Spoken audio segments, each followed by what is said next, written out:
अब एक बात बताइए, कोई व्यक्ति आपके पिता का साथ नहीं दिया, अकेले भागते रहे? अकेले छोटी बहन लेके भागते रही। तुम अकेले लेके भागते रही ना? हाँ, एक 6 मंथ के बच्चे को गोदी में लेके वो अपने पापा को लेके भागते रहे।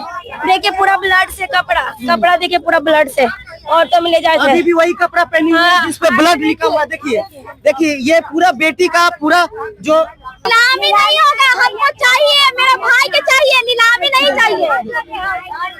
हाँ, नीलामी अच्छा, वो जो घर है वो घर के लिए झगड़ा था ना? हाँ, घर के लिए झगड़ा था। घर के लिए क्या आज फाइनल डेट था, 9 साल से लड़ाई हो रहा था यही। आज फाइनल डेट था कि बंटवारा हो जाएगा, मेरे पापा जीत जाएंगे। लेकिन वो लोग रात में गोली चलवा दिया। देखा वो लोग प्लान बहुत पहले बना। केस चल रहा था? कैसी दीघा थाना ना, दीघा थाना से केस चला रहे थे पापा। इस सब के बारे में, जैसे केस के बारे में पापा हम लोग उतना नहीं करते थे कि बेटी पढ़े लिखने वाली है, जो करते थे खुद करते थे। हम लोग को पुनः जरूरत पड़ता तो बुला लेते थे और मम्मी पापा खुद चले जाते थे। ये भी डर है हमको कि अगर हम यहाँ घर लेंगे कल हो के कोई और आदमी लगा के मारेगी तो हम, मेरी मम्मी लोग का खाना में नीलामी कहलवा, घर का नीलामी हो जाए, क्योंकि कल हो के फिर मारेगा, फिर घर का नीलामी हो जाए दोनों को। और मेरे घर में कमाने वाला कोई नहीं, हमको एक सुविधा चाहिए। वो दोनों को, उसकी माँ भाई सबका तो वो तो बदला। जब इतना साथ अपनी बेटी का दे रहा है तो कल मर भी जाएगी फाड़ी, तो मेरे यहाँ आके भाई को तंग करेगा, कहेगा कि जब मेरी बेटी को मारी तो तू भी मर, वो सब करेगा। तो भाई हमको नीलामी चाहिए उन लोग को। अब सब बोलेगा कि उसका छोटा छोटा बच्चा, तो मेरी भी एक बहन है, मेरा भी भाई है 18 साल का भाई, वो क्या करेगा? इतना रो रहा पापा को पकड़ के। वो बोल रहा था काम, हम बोले कि भाई काम पकड़ लो। वो क्या बोले, पापा क्या बोले, जब तक हम जिंदा काम नहीं करना। क्या पता था क्यों बोलेंगे रात भर में ये हो जाएगा। 18 साल का कुछ नहीं कर सकता, उसका छोटा बच्चा तो मेरी भी है। शादी क्या करेगी अकेले, कौन करेगा शादी? आजकल दहेज भी कितना लेता है, सरकार क्या कर रहा है? अच्छा एक बात बताइए, कितना आदमी शामिल था आपके पापा को मारने में? एक वो चाचा, एक मेरी रिरंजन कुमार और मेरी आंटी कंचन देवी, वही है डॉक्टर का भाई। कौन डॉक्टर? आपके यहाँ पीछे रहता? हाँ, डॉक्टर का भाई रमेश महतो। रमेश महतो क्या करता है वो? मतलब दलाली वाला काम, जमीन का दलाली? हाँ, दलाली करता है। मेरे आंटी और ये मतलब दोनों रिलेशन में थे, ऐसे नहीं। 9 साल से जो लड़ाई करवा रहा है, यही मारपीट, यही लड़ाई करवा रहा है, यही जेल करवा रहा है, यही डॉक्टर का भाई। सब यही पीछे करवा रहा है। उसका नाम है रमेश महतो।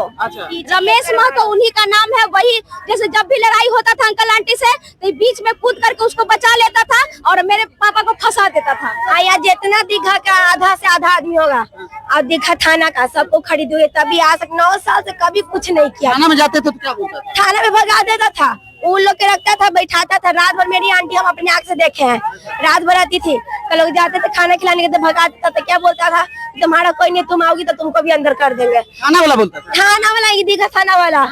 इतना नहीं, 9 साल से हम लोग, ये मेरा 1.5 साल शादी का हो रहा है ना, हम लोग वहाँ से लड़ते, जब लड़ाई पीट होता था सब देखने वाला, लेकिन कोई गवाही नहीं देता था। वहाँ से रोते रोते आते थे, पापा सबको ले जाते थे। एक बार मार के कान काट दी, अंकल पकड़े पापा को। हमारे पापा को पहले फेरी करते थे, स्टार्टिंग में आए थे तो बैग रखे टंकी पे, तो वो मैं आंटी आके बोली ना कि तोर बाप क्या हो, तो मेरे पापा बोले हमारे बाप के, तो तोर बाप क्या हो, यही बोली। मेरे अंकल पकड़े, इतना गुरट से मेरी आंटी मार के फाड़ दी। पापा उस टाइम पिए हुए थे, तो गए थी जेल में। कितना दिन पहले का बात बताइए? ये हो गया कितना 5-6 साल हो गया। स्टार्टिंग का बात बोल रहे हैं, स्टार्टिंग है शायद, तब जब फेरी करते थे, दुकान नहीं खोले थे, तो उस टाइम हुआ। तो मेरे पापा गया केस करने, तो दारू बेचता था, तब जाके वो पकड़ाएगा। दारू नहीं बेचता ना तो नहीं पकड़ाता। मेरे पापा को अंदर थाना कभी केस नहीं लेता था। मेरा कभी नहीं, ऐसी लड़ाई होता था, कभी रेप केस पे, तो कभी चैन चोरी पे। मेरे पापा को फंसा के हड़बड़ से 3 महीना, कितना महीना मेरे पापा जेल में। मेरे पीछे कोई नहीं है, इसलिए सब यही करवाता था।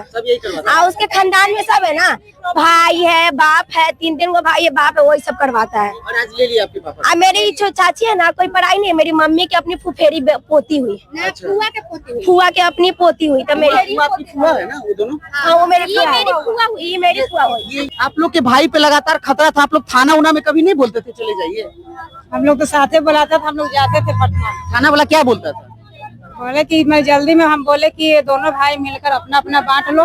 हम लोग शुरू से बोल रहे थे कि अपना, तो छोटका बेवान पे उतर गया, बेईमानी पे नहीं देंगे, हम उसको नहीं देंगे। वो आप, तुम कहाँ से आया, ये कहाँ से उड़ गया है, अच्छा, आप लोग खाना पे जाते थे तो क्या बोलता था खाना? बोलता कि अपना बंटवारा करने लगे, सुनने नहीं करता था, दम नहीं। लेकिन खाना सुनता तो आज वो रहते ना, मारने का हिम्मत तो नहीं होता। अभी कुछ किया ही नहीं, दिखा थाना वाला तो मारता है, दिन दहाड़े मार दिया। 8 बजे का बात है, 7:45 से लेके 8 बजे तक गोली मारा। अच्छा, उस टाइम सब आदमी होगा कि नहीं होगा? मेन रोड है, कौन नहीं देखा? कोई सब तो देखा ही होगा। सब देखा, लेकिन कोई बोल नहीं रहा है। अभी भी कोई नहीं बोला? कोई एक आदमी बोला कि मारा तो है, तो कोई बोला ना कि उसका हम लोग वहाँ थे, तो कोई मारा गोली, तो सब बोला ना कि तुम्हारा ऑटो का ना टायर फट गया। तुम्हारा मेरा ऑटो का टायर नहीं फटा है, जे उसको गोली लगा है। तरफते जैसे हम देखे मारते हुए, वैसे वो लोग भी बोला तरफते यहाँ गिर गए। कोई नहीं मदद किया, कोई मदद नहीं, कोई नहीं किया, सब देखा। आप देखिए, आप मुख्य गवाह हैं। हाँ, मुख्य गवाह है। देखिए, ये जो है सुरेंद्र साव की जो बेटी है, ये मुख्य गवाह है और पुलिस से हम कहेंगे अविलंब इनको सुरक्षा दिया जाए, क्योंकि ये मुख्य गवाह है। तो हत्या के बाद मुख्य गवाह पे 6 महीने की बच्ची है। 6 महीने की बच्ची है। 6 महीने की बच्ची है। आपका ससुराल इधर आस पास? हाँ, गोसाई टोला में है। अच्छा, मेरा 6 महीने की बच्ची है। तो खतरा आप लोग में भी होगा? अब हम क्या करें, मेरा परिवार अब छोड़ने अपने चलते, हम अपने पापा को नहीं छोड़ सकते हैं। मेरे पापा मेरे लिए बहुत कुछ किए हैं, कैसे छोड़ देंगे? चलिए, तो ये तमाम चीज आपको सुनवाए हैं। इसके बाद आपके जो विचार होंगे हमारे साथ साझा कीजिएगा। नए अपडेट के साथ आपके सामने हाजिर होते हैं।